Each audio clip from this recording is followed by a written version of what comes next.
Ok, on a le mètre, c'est grand comme ça. Le millième de mètre, c'est le millimètre. Et le millième de millimètre, c'est le micron.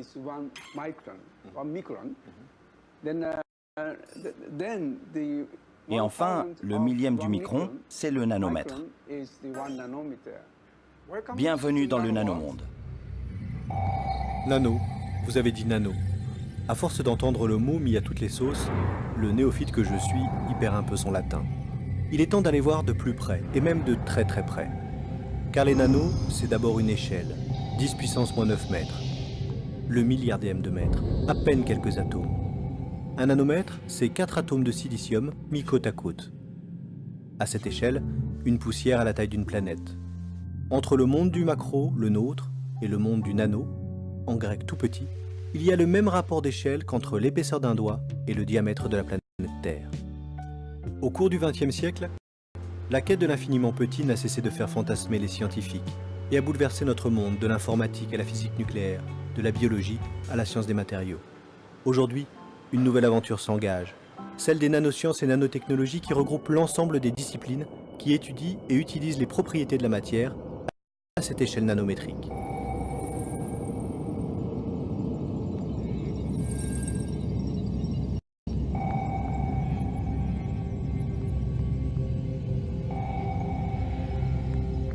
Le nanomètre, c'est à peu près l'échelle des atomes et c'est la taille difficilement appréhendable des nanotechnologies. Mais voilà, le nanomonde transpire du doute quant aux applications possibles des nanosciences. Mais si le doute existe, de fabuleux progrès sont annoncés, notamment dans le domaine des nanobiotechnologies et de la médecine.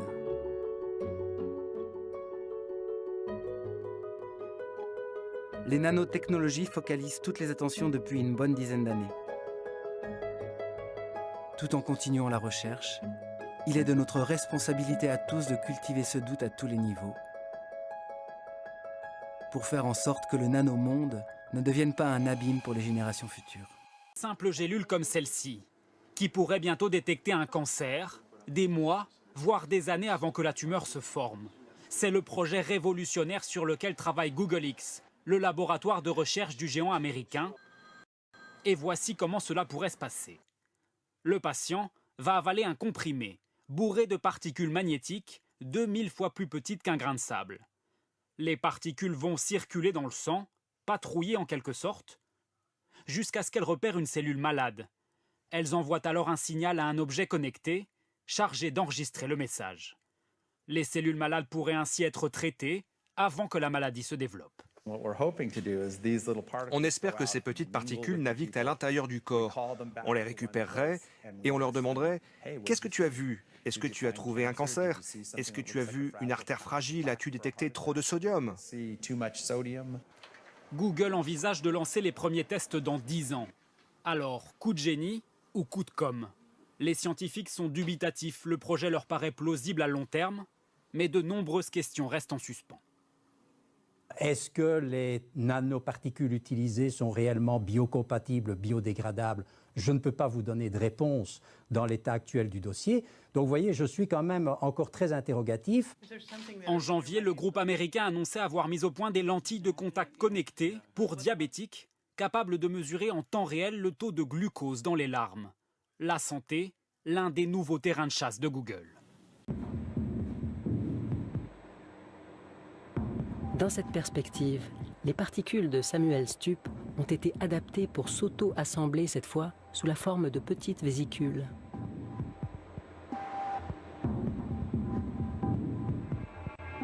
Ces cellules artificielles porteuses de messagers moléculaires ressemblent à celles qui, dans nos cerveaux, servent de support à la croissance des neurones.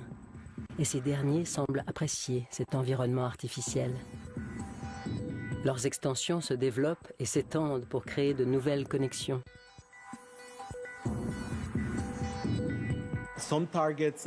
Certains objectifs seront plus difficiles à atteindre que d'autres. Je pense que le cartilage, par exemple, devrait être pour bientôt, ou les os. D'autres applications, comme le ou le cœur pourrait prendre un peu plus longtemps. Mais dans nos corps, la plupart des processus cellulaires sont commandés par des signaux. Et les objets qui transmettent ces signaux sont, du point de vue des nanotechnologies, des nanostructures.